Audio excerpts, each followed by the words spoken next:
Kažkas dar klausė apie Eduardą Vaitkų. Ar lyg tai tarp eilučių taip mano nuomonės irgi apie tai domėjusi.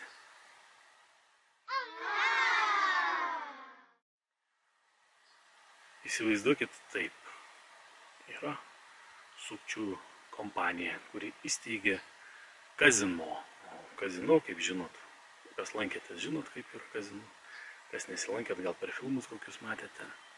Yra įvairiausių pramogų ir tame tarpe kažkokių lošimų, žaidimų. Vienas iš tų lošimų yra ruletė.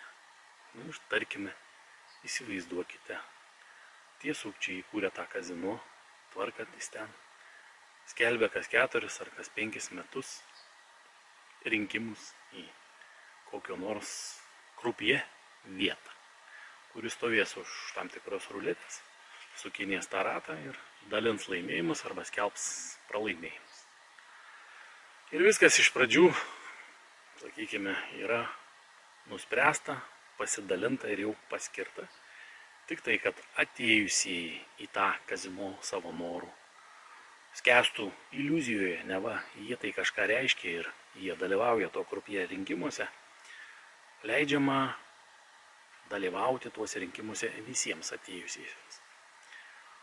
Ir tai sukelia tą iliuziją, kad visi turi lygias teisės užimti tą krupie vietą, kurie ten, sakant, nulems, netgi ne jie nulems, jiems pasakys iš kažkur, kokius laimėjimus ką padalinti ir ką paskelbti pralaimėjusi. Tai vat jie įsivaizduoja, kad jie bus tie valdantys ruletę, nors ni hrena netaip yra.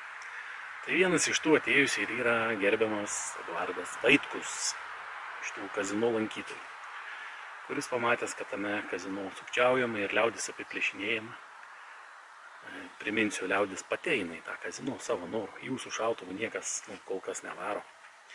Ateina ir nori būti apipisinėjami ir Eduardas Vaitkus, gerbiamas profesorius, daktaras gal, pastebi, kad liaudis yra apipisinėjama ir jis kaip tos liaudės kandidatas, žmonių galbūt kandidatas, rinkėjų, piliečių galbūt, kokių nesvarbu, remiamas savo palaikytojų, išstatė savo kandidatūrą į tą ruletės valdytojo vietą.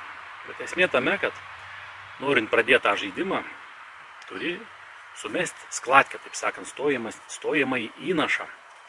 Arba kitaip sakant, įpilti benzino į tą varikliuką, kuris suks tą ruletę, tos burtus.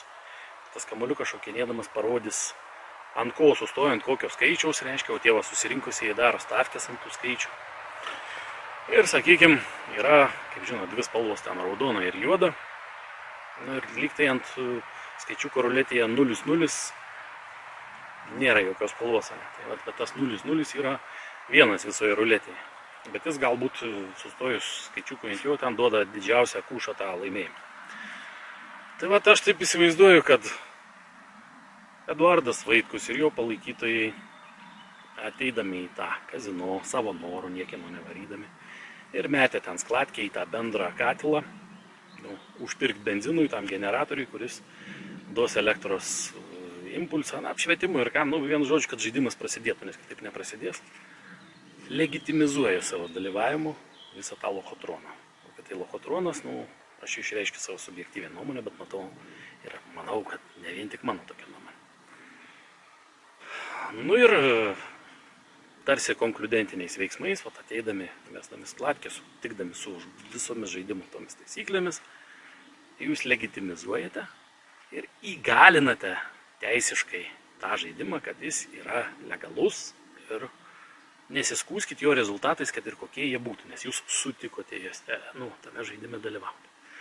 Tai vat ir matau, kad visos stavkės, sakykime, užimtos visi tie skaičiukai ir Eduardui Vaitkui, gerbiamam, nieko kito nelieka, kaip nesirinkti ten nei raudonos spalvos tobiš rytų, nei juodos kokios spalvos tobiš vakarų, statyti ant to 0,0, kurio galbūt niekas nepasirinko, be jokios spalvos.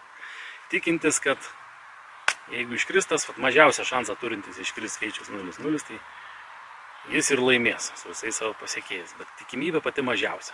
Kaip sakau, visos kitos stavkės padarytos, visos spalvos užimtos, visų kitų ten aukštų, gražių, slidžių, suktų, kaip pavadinsi, taip nepagadinsi. Nu, tai bet esmė, kaip sakau, įvyko vandens pylimas ant priešo malūnų veiksmų, kuris vadinasi konkludentiniai veiksmai. Aiškiai, atėjimas, sutikimas su žaidimo taisyklėmis, varnelės padėjimas, pasirašymas, metimas babkiai į skladkę ten, patvirtinant, kad sutinku su tom taisyklėm. Nu ir ką, tai nenustepkit, jeigu iškris ne tas 0-0 ir bus ne tas, ką jūs norėjot, negerbiamas Eduardas Vaitkus. Tai didelė tikimybė, kad tai bus. Nu, jeigu kažkokių machinacijų dėka ar kažkokių pogrindinių planų pasekoje bus taip lemta, kad iškris tas 0-0 ir Vaitkus taps Lietuvos Respublikos darinio P rezidentų,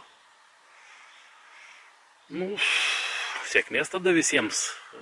Aišku, norėčiau, kad jam pasisektų tokiu atveju gyventi tą, ką jis viešai deklaruoja. Bet, kaip rodo karti patirtis ir praeities įvykiai su neįtinkančiais kolonų bananijos šeimininkams susidorojama įvairiai.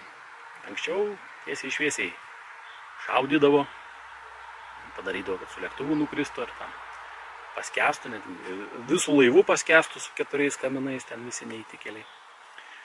Nu, paskutiniu metu netgi jo teritoriją čia matėt, kai buvo su vienu lakūnu susidorota, kuris, vaizdžiai sakant, žaks iki pat dabar. Ir nematau, kad reikštų kažkokių pretenzijų, nors jis teisus ir skelbiama, kad ten tarptautiniam teisme kažkokiam išlošė. Kažką. Anot Stanislovo Tomo berods yra toks advokatas. Tai vat su gerbiamu Eduardu Vaitkumi gali pasielgti panašiai pagal jau atidirbtą šabloną, sukompromituot, sumarginalizuot, nurašyt ant jo visas nesėkmes. Neduok Dieve dar koks karas prasidės, kuriam niekada niekas nebūna pasiruošęs, nu nebūna taip. Suprantate, labiau šitą kolonų bananiją su visais savanoriais, su visą pagarbą visiems, nėra pasiruošęs tokiems dalykams. Tai vat nurašys Vaitkaus karo pradžią, nesėkmingą kokį nors pralaimėjimą, teritorijų, galimą apkarpimą, kas irgi šitai teritorijai nei nauda būtų, bet pastatytų kai ką į vietą ir prablaivytų, kaip sakant, priverstų pažvelgti blaivesnių žvilgsnių į realybę, tai tokia, kokia jinai yra iš tikrųjų. Nu, aišku, galbūt fatalinio kokio, fatalinės pabaigos gal ir nebūtų. Čia jau turėtų rėmėjai Vaitkus pasistengti, kad nenutiktų jo sveikatai ar netgi gyvybei kas nors pavojingų, bet, kaip sakau, tie, kurie tampa už siūlų, jie turi paprastai liaudžiai sunkiai įsivaizduojamų instrumentų ir galimybių prieiti taip, kad niekas net nepastebės. Anksčiau tai vadindavo diversijom, dabar nežinau, kaip tai vadinama čia. Atskira meno šaka. Padaryti mažą dalykėlį, dėl kurio pasiekmių būtų didelis bum, bet niekas nesuprastų, kaip sakau, iš kur, kas, kada tą bum sukėlė ir nukreipus dėmesį, kaltųjų imtų ieškoti visai kitur, tai vadinasi raganų medžioklė. Ir nukreiptų dėmesį labai meistriškai, kas nekartą yra padaryta. Tai vat, pasistengiau tokią nuomonę pasakyti tiesiog apie tos rinkimus Lochotroną, apie gerbiamą Vaitkų, kur jį įbrido, sakykime. Didelė atsakomybė ant žmogaus pečių yra, bet aš pats seniai niekam, neinu taip pagal jūsų sampratą balsuoti, niekam savo balsą neperleidžiu. Pagal tą 5 Lietuvos Respublikos konstitucijos straipsnį, cituojant, kaip ten tauta vykdo valdymą tiesiogiai, ne? Arba per išrinktus savo atstovus. Tai vat, aš nieko nerenku, už nieką nebalsuoju, netgi už gerbiamą Eduardą Vaitkų. Ir pasilieku savo balsą pačiam savo, spręsti ir realizuoti savo reikalus, bent jau už patį save, tiesiogiai, be jokių tarpininkų, dalyvauti valdyme kokie nors, nesivežiu nieko valdyti, tiesiog noriu, kad ir manęs niekas nevaldytų, išskyrus mane patį, taip kaip aš noriu, nekenkdamas kitiems, nedarydamas žalos ir nuostolių. Miške, lyg tai niekam netrukdau, ne? Tai vat, nieko nenoriu užkabinti nei rinkimais, nei be rinkimų.